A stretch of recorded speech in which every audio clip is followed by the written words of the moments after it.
Hey guys, Jen and Nick again, and we are here diving into your inbox to talk to you about principle number 4 before we wrap this whole 5-part principle series up next week with you. But if you have been listening along, then you know we are focused on really being able to recharge ourselves as women and the importance of that, because it's kind of got this ripple effect.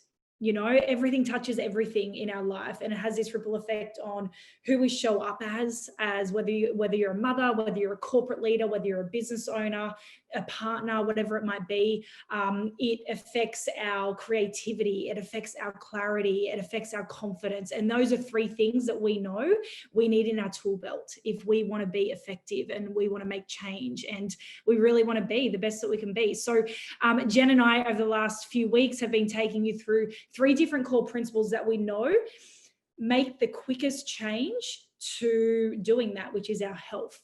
And we know that we can also implement them as everyday people, because one of the biggest questions, and maybe just ask yourself this now and say it to yourself: what if what I think is normal is not actually normal? Because I know for me, it became really normal because enough time took care of that to hit the wall at 2 p.m. in my job. It came really normal for me. I would actually pull over in between my business meetings and I'd have 15-minute naps, literally. And I was in my 20s at this point. It was really normal for me to think that I had to work my butt off 6 days a week with a PT and make very little progress. Like, it's normal for clients that we speak with to get home and feel absolutely wrecked and exhausted from their day and not be present with their kids, not have the time or the energy to spend with them. So what is it that you think is normal that may not be, and it's really just not serving you? And if you can come up with that, I think that's reason enough to watch these 5 principles and get going with them, get them incorporated. So we have gone through so far with you. We have looked at protein pacing, really key. We have looked at adaptogens.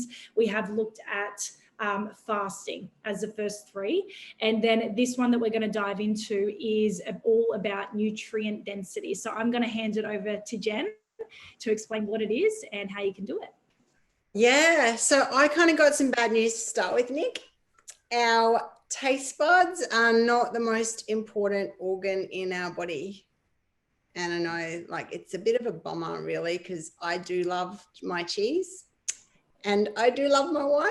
But anyhow, so that being the case, there is a whole bunch of other organs and parts to our body that need nutrition. And so what that means is it's really important that we get nutritional bang for our buck. And what I mean by that is nutritional bang for our calorie buck and nutritional bang for our dollar buck too, right? So if we're going to spend $5, we want to make sure that we're getting as much nutrition for that $5 as possible. And if we're going to spend 500 calories, we want to make sure we're getting as much nutrition for that 500 calories so that our brain doesn't keep looking for more. So, you know, when we're feeling like a bit unsatisfied, even after we've eaten, we might feel full in our tummy, but we've still got that feeling of craving something or needing something or just thinking about food even.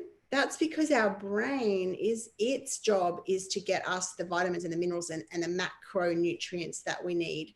And it knows that if we haven't given our bodies those things, so we might have given our body empty calories like a plate of donuts or a plate of hot chips. It's not a lot of nutrition in those types of foods. So we've got the calories, but they're void of nutrition. So our brain is going to keep searching for more.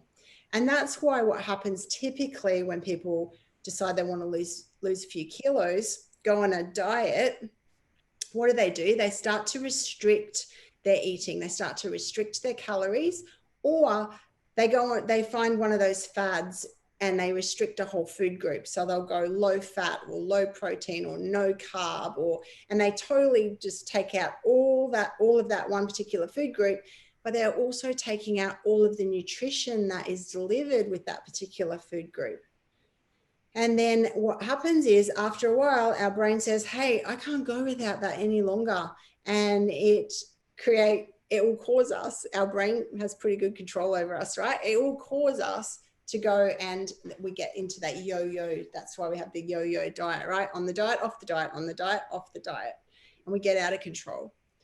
So when we start to learn how to put really good nutrition into our body most of the time, so Nick and I are really big fans of 80%, do the right thing, look after all of our body nutritionally 80% of the time. And that means we can have fun and eat whatever we want 20% of the time without it having any detrimental effect.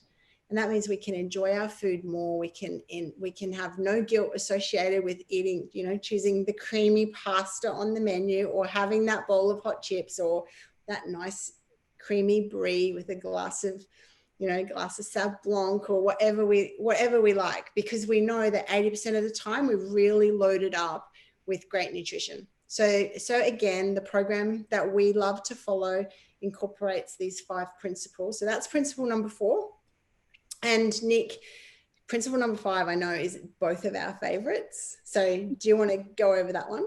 It is. Here's the thing. Simple is our MO, 100%. And the thing that wraps a bow and is the kicker on all of this to actually do, and it's been in our experience, is convenience. I don't know about you, but here's the thing. I always knew, of course, I want to be healthy. Of course, I want to eat healthy 80% of the time. It makes sense. And really, that's what we want to do and what I wanted to do. But most of the time, if it's healthy, it is usually quite expensive. And you've got to do a lot of the buying and the prepping, right? So it takes up time and it takes up a lot of cash. And then it's like, well, I just want it to be really convenient. But most of the options that are convenient are not actually healthy for us. You've got like the McDonald's, and you've got like the fish and chips. They're all part of the 20%. Pie in a sense. So convenience is the kicker. It really is. And I don't know about you, but I had someone say once, the best nutrition plan, the best exercise plan, the best whatever plan is the one you're actually going to do. And so for us, yeah, all of these principles, all of these 4 things, you can absolutely go do them yourselves. And ideally, the last 4 weeks, you've gone and researched them. You've maybe asked someone about them. You've tried to incorporate them. Jen and I, like I said, we're convenience queens. So we like the done for you system. That's why we have our program. That's why we hold other women's hands and take them through this program, so that we can recharge with ease, which is so, so important. So if you need more convenience in your life, then obviously hit us up. We'll share with you the program that we do, which just delivers that so easily. But from here, ladies, we will be chatting with you all next week in the WOW webinar. And I know Jen and I are really excited to take you through a concept that we follow in our life and in our businesses as well. So we can't wait to chat with you then. See you, ladies.